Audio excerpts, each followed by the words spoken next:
그리스도인들도 이런 시대에 우리도 똑같이 정죄, 비판, 판단하는 거 하다 보면은 세상의 조류에 휩쓸려서 살아가는 사람들이다. 그리스도인들을 구하자고요. 말 걸러내기 잘합시다라고 하는 그런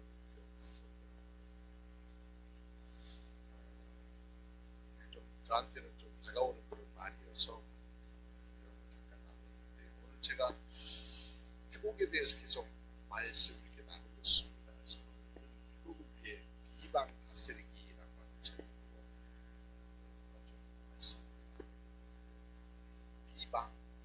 비방이라고 하는 단어의 뜻이 보이는 게 잘 압니다. 비웃고 헐뜯고 여기저기 터뜨리는 행동, 이게 비방이죠. 여러분 개인적으로 비방 받아보신 적 있으시죠?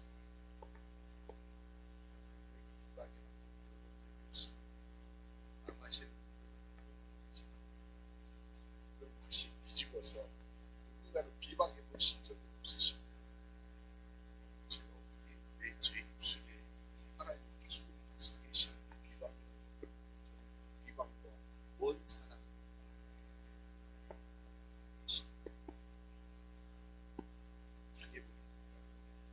당해보신 적이 있어요.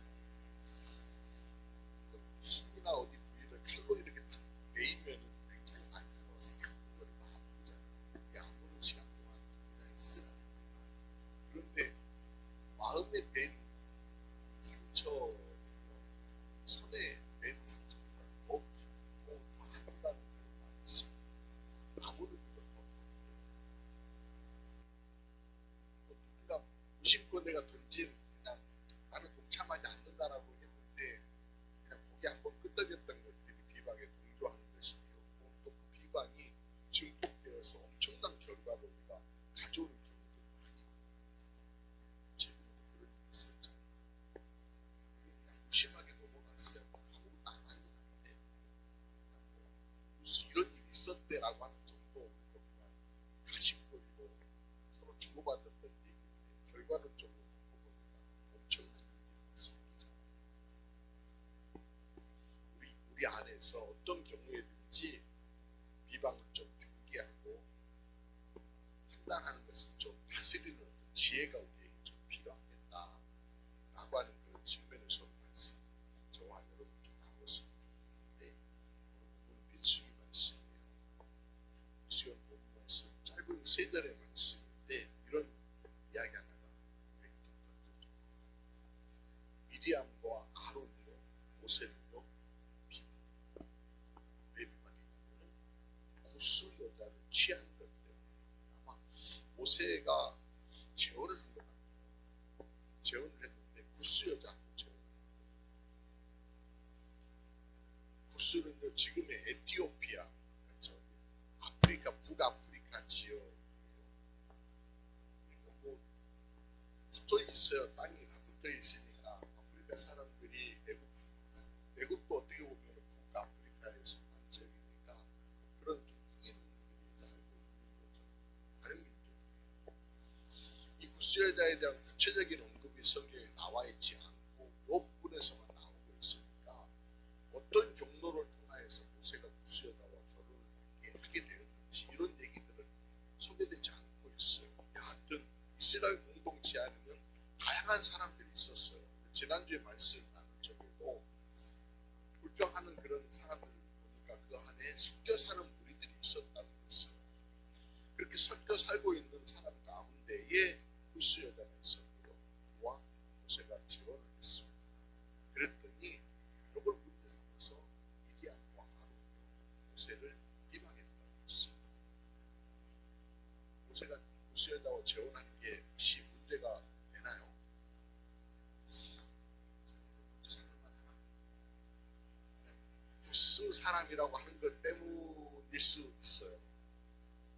문제 삼자면 문제가 될 수 있어요. 모세는 레위 사람입니다. 무엇보다도 지금 백성의 리더입니다. 다른 민족의 여성과 재혼하는 것이 미리암과 아론의 눈에 봤을 적에는 마음에 걸릴 수 있어요. 법적으로는 어떠나요? 하나님의 법과는 충돌하는 것은 아니에요. 이방 사람과 결혼하지 말라 이런 어떤 표현을 하나님이 하시지 않으셨어요. 가나안에 들어가면 가나안 땅에 들어가면 거기에 있는 여성들과 결혼하지 말라, 가정을 이루지 말라, 그 땅에 있는 사람들 멸하라 이렇게 말씀을 하셨는데 섞어 살고 있는 사람들 가운데에 이방 사람들이 있을 수 있다. 그들과 결혼하지 말라 이런 말씀을 하나님 하지 않으셨어요. 그런데 정서적으로는 거부감이 들 수 있다는 거예요. 그것 때문에 미리암과 아론이요 누나와 형의 입장에서 자신들의 의견을 지금 말할 수 있다 이렇게 볼 수도 있을 거예요. 그렇다고 칩시다. 그럼 동생을 정말 생각하고 공동체를 생각하고 모세에게 그렇게 한 것일까요? 가족의 입장에서 2절을 보면 그런 것 같아요. 2절 말씀 잠깐 볼까요? 그들이 이르되 여호와께서 모세와만 말씀하셨느냐 우리와도 말씀하지 아니하셨느냐 하매 무슨 말입니까? 모세만 믿었냐 이거예요. 그럼 지금 아론과 미리암의 어떤 속마음이 들킨 거죠. 자신들도 하나님과 말씀을 나누는 사람인데 왜 모세만 지도자로 인정을 받고 있느냐라고 하는 그런 불편함이 그들에게 있었다는 거예요. 불만이죠. 혹은 시기의 마음이죠. 그러니까 비방이라고 하는 것이 비방이라고 하는 도구들을 우리가 많이 사용하는 이유 중에 하나는 불편함 또는 시기, 불만 이런 것들이 작동할 수 있다라고 하는 것을 오늘 아론과 미리암을 통해서 보는 거예요. 무엇보다 비방에는요 감춰진 의도들이 분명히 있다. 드러나면은 약간 추한 그런 것들이 있다. 뭐 정치권이든 누군가가 뭐 비방하든 순수한 목적에서 비방하고 그러는 건 아니다. 비방이라고 하는 순수하게 라고 하는 것을 읽어주십니다. 그러므로 우리가 그런 얘기를 비방에 대해서는 걸러낼 필요가 있다. 어떻게 걸러내고 어떻게 잘 대응할까라고 하는 것이 결국 하지 않은 우리의 몫이 될 수 있다는 거고요. 살아내는 우리들이 모두의 몫이라는 거예요. 세상에 비방의 얘기들이 많이 들려오고 또 나에게도 비방이 날아올 수도 있는데 이런 것들에 대해서 우리는 어떻게 대응하며 살아야 할까요? 라고 하는 그런 숙제가 남는 것이죠. 그 해결의 답을요 오늘 본문 3절 모세의 행동에서 우리가 답을 찾을 수 있습니다. 3절 같이 한번 읽어봅시다. 시작. 이 사람 모세는 온유함이 지면의 모든 사람보다 더하더라. 할렐루야. 자, 답이 있죠. 이겨낼 수 있는 방법, 우리가 맞설 수 있는 방법, 이 비방을 다스릴 수 있는 길, 이게 뭐예요? 예수님께서도 마태복음 12장에 보면 수고하고 무거운 짐져 다 내게로라 이렇게 말씀하시면서 내 마음은 온유하고 겸손하니 나의 멍에를 메고 내게 들라. 그리하면 너희 마음이 쉼을 얻으리니. 결국은 세상에 많은 무거운 짐들을 지고 간 우리에게 주님의 마음, 온유를 배워낸다라고 하는 것이 쉼도 없고요. 이런 어떤 비방도 극복해낼 수 있는, 맞설 수 있는, 다스릴 수 있는 길이다라고 하는 거예요. 근데 온유가 뭡니까? 온유는 어떻게 우리에게 주어지는 것입니까? 우리가 또 이런 과제가 남잖아요.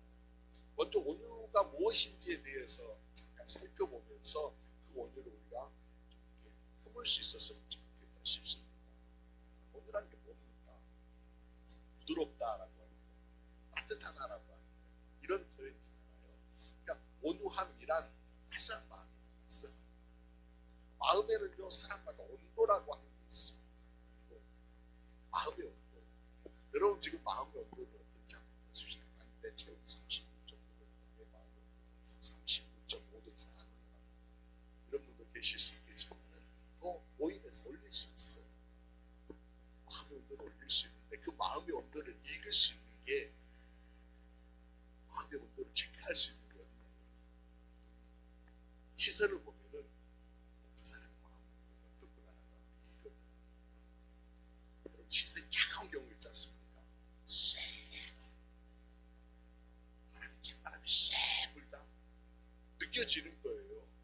안에서 느껴지.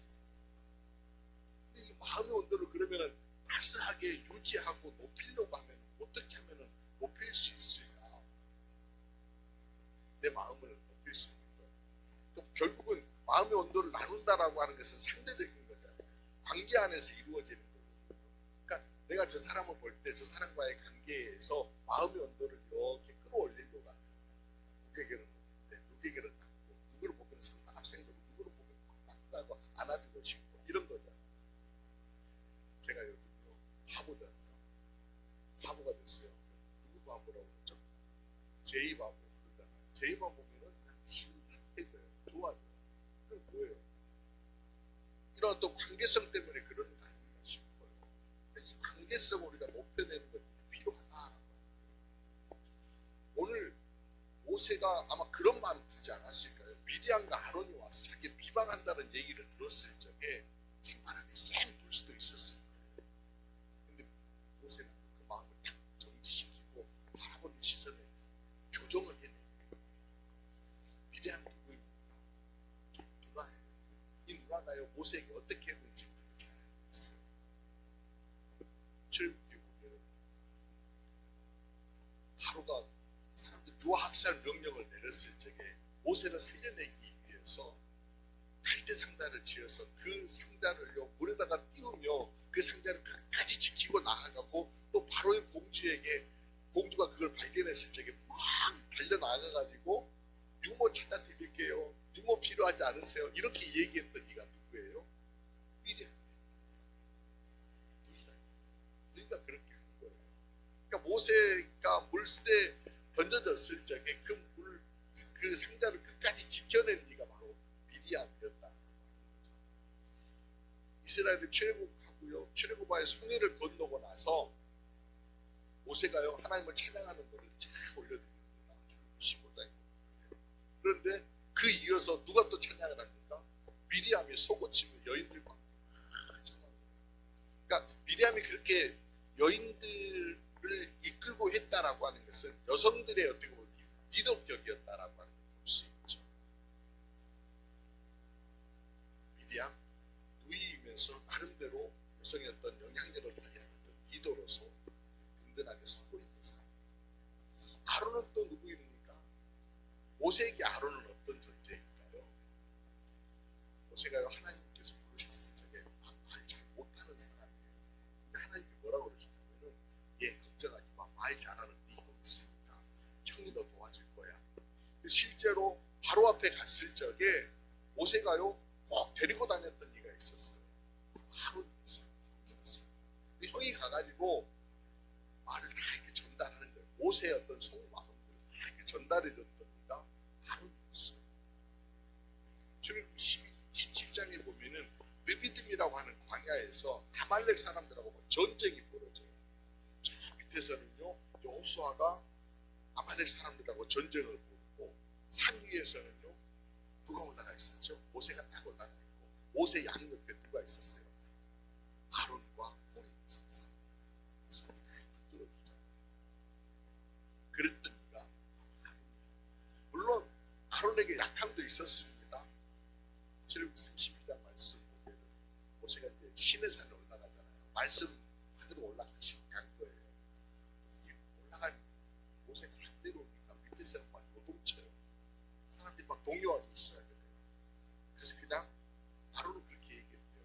그냥 금붙이 가져왔더니 그냥 그것이 꽁 하고 금송아지가 되었다 그렇게 얘기를 했지만 뭔가 모면해 보려고 그렇게 막 좀 약간 둘러댄 거죠. 둘러댄 거. 그렇지만 하나님께서는요 아론을 그냥 버리지 아니하시고 레이지파이니까 대제사장이 원종적으로 그의 어떤 후손들이 계속해서 대제사장이 감당해 볼 수 있도록 하나님이 꿈을 주시고 그런 위이고 그런데 우리가 생각해 볼게 그런 사람들이 자신을 비방한다고 그럴 적에 원망하는 마음들이 더 컸을 것 같아요. 더 크고 더 불편하지 않았을까 싶어요. 그런데 모세는요 온유한 따스한 시선으로 바라봐줍니다. 형과 부위에 대한 지체의식, 형제의식이 그 시선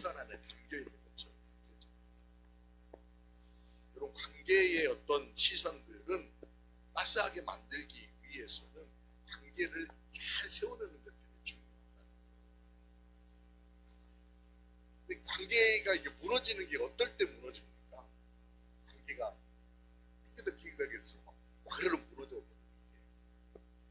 결국 성경은요, 관계가 무너지는 원인들에 대해서 그 죄라고 그렇게 표현합니다.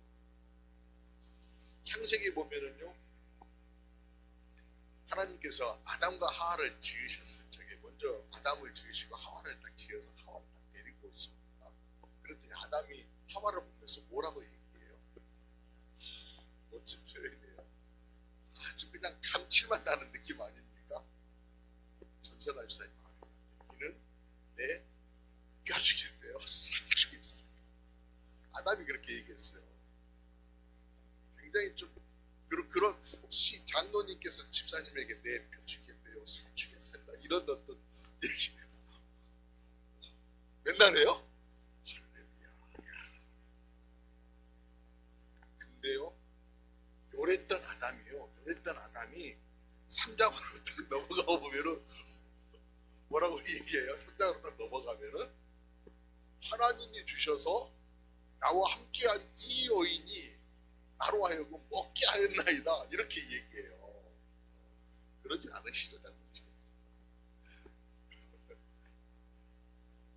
그 사이에 뭔 일이 있었어요? 그 사이에 그러니까 이게 2장과 3장 사이에 아담과 하와 안에 죄가 들어옴으로 인하여서 바라보는 시선들이 확 어그러져 버리더라는 거예요. 그러니까 우리 안에도 결국 죄를 품고 있으면은, 세상의 어떤 것들을 품고 있으면은, 욕망을 품고 있으면은 그런 떠넘김의 그 현상들이 나타날 수 있다라고 하는 거예요. 그래서 우리가 끊임없이 이 죄를 멸하는 방법들을 주님이 알려주셨잖아. 이미 예수 그리스도를 주로 고백하는 자들에게는 하나님의 자녀되는 권세를 주셨고요. 이 죄의 문제에 있어서 해결해 주셨어요. 그 다음부터 뭐라고 말씀하셔요? 이 마음을 보라. 이렇게 말씀하셔요. 이 마음을 보라. 주님께서는요, 내가 너 안에 거하겠다. 내가 너 안에 거하겠다. 라고 이렇게 말씀하시면서 주님을 주인으로 모시기를 원하신다는 거예요. 예수 그리스도를 주인으로 모셔라. 예수 그리스도를 주인으로 모시고 살면 이 죄의 문제는 해결된다는 겁니다. 오늘은 성령의 열매로 우리가 얘기하는데, 여러분 성령의 은혜를 받고 싶습니다라고 얘기하고 그 성령의 열매들을 맺는 삶을 살고 싶다라고 하는데, 죄의 이 문제를 해결하지 못하니까 성령의 열매로 날아오지 않는 거예요. 결국은 주님을 내 안에 모시고 주님이 나와 함께 하심을 인정하고 주님으로 채우면은 따스함을 이룰 수 있다라고 합니다. 제가 자꾸 이렇게 헨리 나우엔 얘기하니까 헨리 나우엔과 무슨 뭐 관계가 있나 이렇게 오해하지 마세요. 헨리 나우엔 기도에 대해서 뭐라고 그랬어요? 기도는 뭐라고요? 주님으로 나를 채워내는 어떤 과정이다라고. 그 말이 저는 정말 감동. 날마다 여러분 기도하시고 날마다 말씀을 나누는데 그 과정은요, 내 안에 주님을 채우는 과정이다. 그러면 결국 뭐예요? 죄는 멸하여지고 사라지고 내 안에 채워지는 예수 그리스도로 인하여서 나의 마음의 온도는 뜨거워지고, 그런 시선으로 어떻게 바라봐요? 정말 불편하지만은 형제로 바라봐지고, 이게 뭐예요? 온유합니다. 그런 여러분 될 수 있기를 주님의 이름으로 축원합니다. 주님으로 채워낼 적에 따스함을 이룰 수 있습니다. 날카롭고 거칠어진 것들을요, 부드럽게 만들 수 있습니다. 그렇게 채워나갈 적에 바라보는 마음, 그런 손으로, 주님의 손으로 다가갈 수 있어요. 두 번째, 온유하면은요, 겸손하니라고 합니다. 겸손은 한자로 표현하면은 아마 이렇게 쓸 수 있습니다. 겉으로는 말이에요, 아주 부드럽지만 안으로는 아주 강한 게 겸손. 운동할 때 여러분 자주 쓰는 말 있잖아요. 힘 빼라, 부드럽게 해라, 이런 얘기. 골프할 때도 역시 계속해서 듣는 얘기는 부드럽게 하는 그런 얘기 많이 듣습니다. 야구할 때도 마찬가지. 어떤 운동이든지 힘 빼고 하는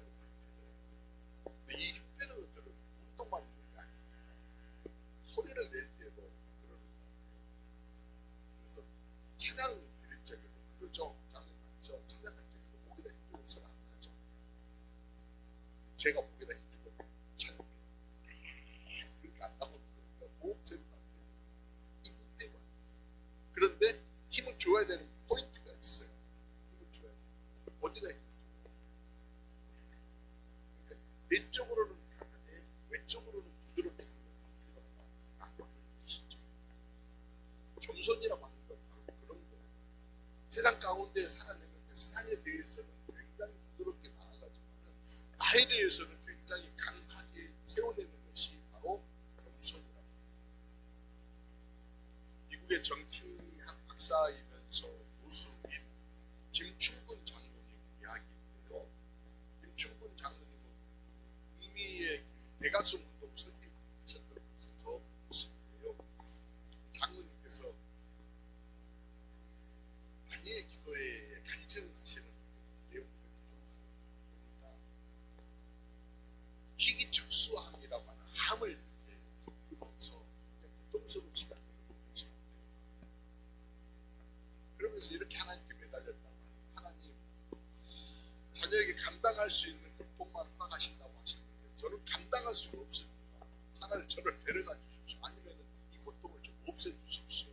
라고 그렇게 하나님 앞에 기도했더니 이렇게 하나님 응답을 주시더라고요. 고통을 피하지 말고 그러하나라. 고통을 경험하며 많은 열매를 맺어 승리의 계가를 맺고 하나님께 영광을 돌릴 뿐 아니라 고통받는 이들에게 생생한 감정으로 위로와 소망을 주어라. 이런 말씀을, 이런 감동을 하나님 주시더라고요.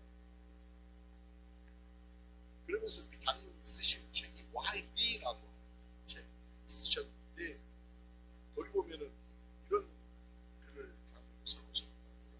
나는 교만과 지독하게 싸우는 사람입니다. 나는 하나님께서 교만한 자를 데려가시고 겸손한 자를 들어 쓰신다는 것을 분명히 알고 있기 때문에 그 크신 하나님의 은혜와 사랑을 깨달으며 오늘도 낮아지고 끝까지 겸손하게 살려고 최선을 다하고 있습니다. 이렇게 책에다 쓰셨더라고요. 여러분, why me? 이렇게 얘기하면 원망으로 why me 그러면은 그게 뭡니까? 불평처럼 들리잖아요. 그런데 why me? 이걸요 겸손으로 고백하면은 은혜의 되새김입니다. 나 같은 사람이 어떻게 이런 은혜를 받고 있습니까? 똑같은 말이지만은 어떤 어감을 가지고 얘기하느냐에 따라서 불평이 될 수 있고 또는요 은혜의 되새김이 될 수 있다. 장로님이 그렇게 하셨어요. 그래서 와임이 하지만 불평이 오히려 은혜로 이렇게 되었습니다. 그런 겸손이라고 하는 그런 거 아닙니까? 그리스도인들에게 있어서 온유와 겸손을 늘 이렇게 같이 이렇게 쌍둥이처럼 여러분 보니까 온유함 안에 담겨있는 이 겸손, 겸손이라면 결국 은혜의 생기는 시간을 끊임없이 가진 적에 받아들여 많이 내득하는 사람일 수 있습니다. 그런 여러분 될 수 있기를 주의 축원합니다.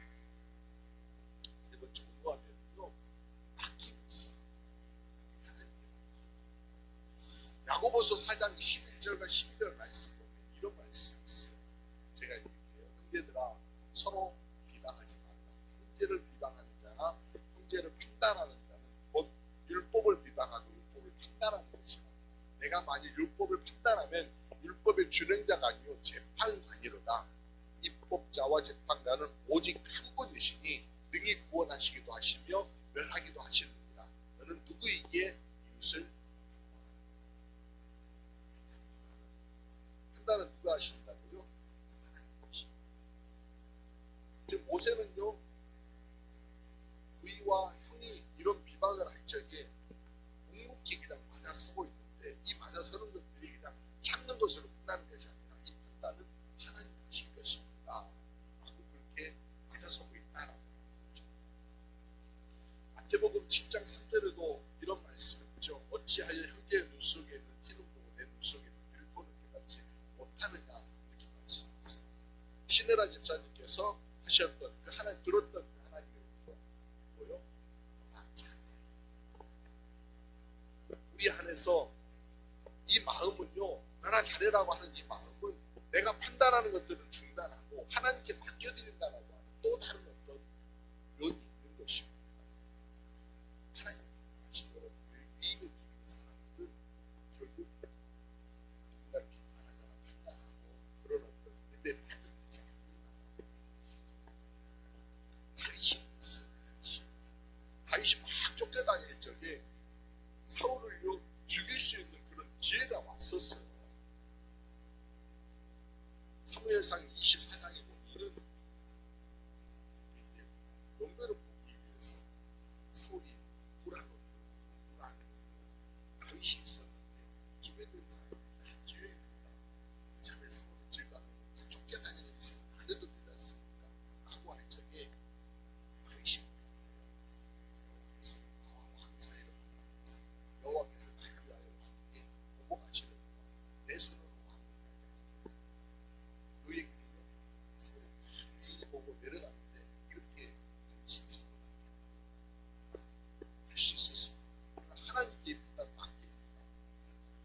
비방이 난무하는 세대에 살아내고 있습니다. 비방당하기도 하고요. 내가 원하지 않지만 어느 순간 비방에 동조하며 또 그런 유혹을 받으며 살아내고 있습니다. 어떻게 비방을 다스릴까요? 하나님께서는 우리 그리스도인들이 비방을 상가도록 또 말씀하시고, 그리고 꼭 비방의 화살이 우리에게 날아올지라도 온유함으로 다스려내기를 원하십니다. 하나님의 사람은요, 하나님의 주신 시선, 하나님의 주신 그 마음으로 문제를 바라보아야 합니다. 무엇보다도 겸손으로 무장하고 하나님의 손에 우리의 삶을 맡겨드려야 합니다. 최종적인 결정은 주님이 하십니다. 그때까지 그저 하나님의 손길을 기대하며 구하며 나아가는, 그렇게 하시면서 여러분들 비방을 다스려낼 수 있는 여러분 모두가 되시기를 주님으로 축원드립니다. 기도드리시겠습니다. 사랑의 주님, 혼탁하게 비방이 넘치는 세대에 온유함으로 비방을 다스린 모세를 통해 지혜를 얻게 하시니 감사드립니다. 저희가 주님의 온유함을 배우게 하시고 성령의 열매인 온유로 마음을 단장하게 하옵소서. 온유 안에 담긴 따스한 시선과 겸손과 하나님을 향한 의뢰를 날마다 점검하며 삶의 자세를 든든하게 세워가도록 이끌어 주옵소서. 비방이 나에게 엄습할 때 당황하지 않고 위축되지 아니하고 신실하게 서는 하나님의 자녀들이 되게 하옵소서. 비방을 온유로 다스릴 수 있는 능력 있는 자녀 되게 하옵소서. 온유와 겸손함으로 우리 가운데 늘 함께 하시며 우리를 도우실 예수님의 귀하신 이름으로 기도드리옵나이다. 아멘.